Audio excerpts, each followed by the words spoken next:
आज की कहानी है सुंदरता का मूल्य। एक अति सुंदर महिला ने विमान में प्रवेश किया और अपनी सीट की तलाश में नजरें घुमाई। उसने देखा कि उसकी सीट एक ऐसे व्यक्ति की बगल में है जिसके दोनों ही हाथ नहीं हैं। महिला को उस अपाहिज व्यक्ति के पास बैठने में झिझक हुई। वह सुंदर महिला एयर होस्टेस से बोली, मैं इस सीट पर सुविधापूर्वक यात्रा नहीं कर पाऊंगी क्योंकि साथ की सीट पर जो व्यक्ति बैठा हुआ है उसके दोनों हाथ नहीं हैं। उस सुंदर महिला ने एयर होस्टेस से सीट बदलने हेतु आग्रह किया। असहज हुई एयर होस्टेस ने पूछा, मैम, क्या आप मुझे कारण बता सकती हैं? सुंदर महिला ने जवाब दिया, मैं ऐसे लोगों को पसंद नहीं करती। मैं ऐसे व्यक्ति के पास बैठकर यात्रा नहीं कर पाऊंगी। दिखने में पढ़ी लिखी और विनम्र प्रतीत होने वाली महिला की यह बात सुनकर एयर होस्टेस अचंभित हो गई।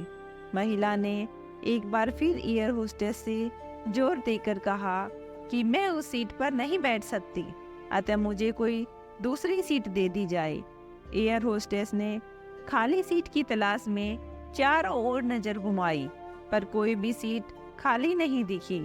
एयर होस्टेस ने महिला से कहा कि मैडम, इस इकोनॉमी क्लास में कोई सीट खाली नहीं है, किंतु यात्रियों की सुविधा का ध्यान रखना हमारा दायित्व है, अतः मैं विमान के कप्तान से बात करती हूँ।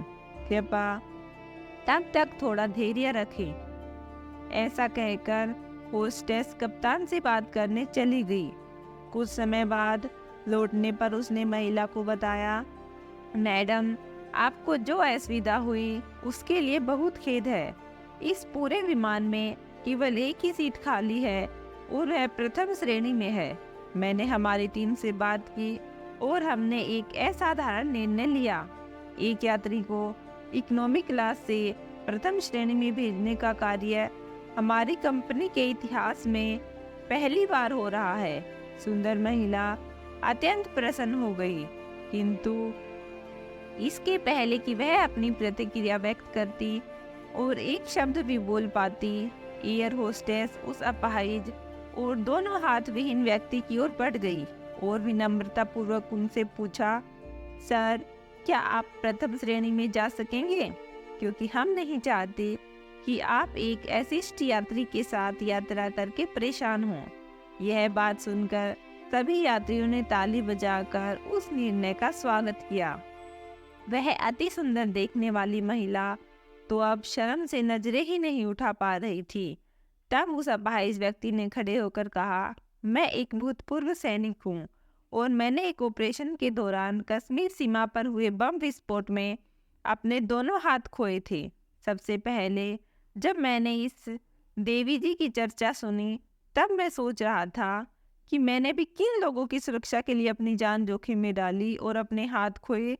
लेकिन आप सभी की प्रतिक्रिया देखी तो आप अपने आप पर गर्व महसूस हो रहा है कि मैंने अपने देश और देशवासियों की खातिर अपने हाथ खोए। और इतना कहकर वह प्रथम श्रेणी में चले गई। सुंदर महिला पूरी तरह से शर्मिंदा होकर सर झुकाए सीट पर बैठ गई। अगर विचारों में उदारता नहीं है तो ऐसी सुंदरता का कोई मूल्य नहीं है।